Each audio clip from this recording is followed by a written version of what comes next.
ദുഃഖവെള്ളി എന്ന് പറയപ്പെടുന്ന ദിവസമാണ്. മലയാളത്തിൽ നമ്മൾ ദുഃഖവെള്ളിയാഴ്ച, വലിയ വെള്ളിയാഴ്ച എന്നൊക്കെയാണ് ഈ ദിവസത്തെ പറയുന്നത്. ഇംഗ്ലീഷ് ഗുഡ് ഫ്രൈഡേ എന്ന് പറയും.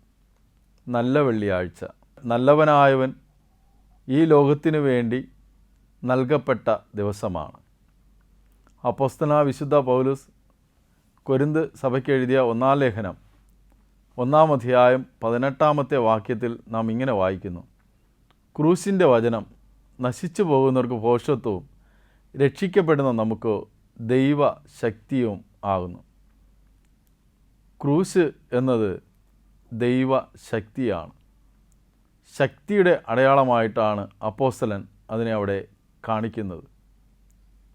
ക്രിസ്തു ഈ ലോകത്തിൽ വന്നത് കഷ്ടം അനുഭവിക്കുവാനും ക്രൂശ് വഹിക്കുവാനും ആണ് എന്ന് വചനം നമ്മെ ഓർപ്പിക്കുകയാണ്. ഈ യാത്ര തുടങ്ങുന്നത് പെസഹ ഭക്ഷണത്തിന് ശേഷമാണ്. ആ യാത്രയിൽ തുടക്കത്തിൽ ഇങ്ങനെ നാം വായിക്കുന്നുണ്ട്: അവർ സ്തോത്രം പാടി ഒലിവുമലയ്ക്ക് പോയി എന്ന്. ഒലിവുമല എന്നത് ഗത്സമനയാണ്. ഗത്സമന എന്ന വാക്കിന് അർത്ഥം എണ്ണച്ചക്കെന്നാണ്. ഒലിവ് കുരുക്കൾ ആട്ടിയെടുക്കുന്ന എണ്ണച്ചക്കുകൾ.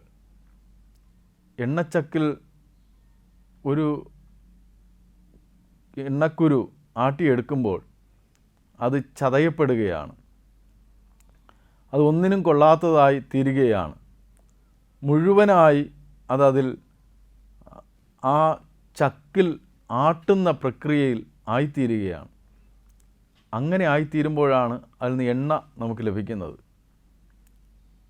ക്രൂശിലേക്കുള്ള യാത്രയും അപ്രകാരം തന്നെ മുഴുവനായി സമർപ്പിക്കുന്ന യാത്രയാണ്. മുഴുവനായി ലോകത്തിന് കൊടുക്കുന്ന ഒരനുഭവമാണ് നാം അവിടെ കാണുന്നത്.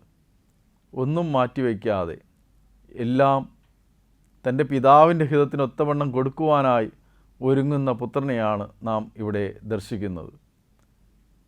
ഈ ദുഃഖവെള്ളിയാഴ്ച നമ്മിൽ നിന്നും ദൈവം ആഗ്രഹിക്കുന്നതും ഒന്നും മാറ്റിവെക്കാതെ മുഴുവനായി ദൈവത്തിനായി കൊടുക്കുന്നവരായി തീരണം എന്ന് തന്നെയാണ്.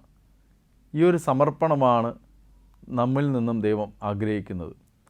മനോഹരമായൊരു ഗാനമുണ്ട്: ക്രൂശിന്മേൽ ക്രൂശിന്മേൽ കാണുന്നത് ആരിത, പ്രാണനാഥൻ പ്രാണനാഥൻ എൻ പേർക്കായി ചാകുന്നു.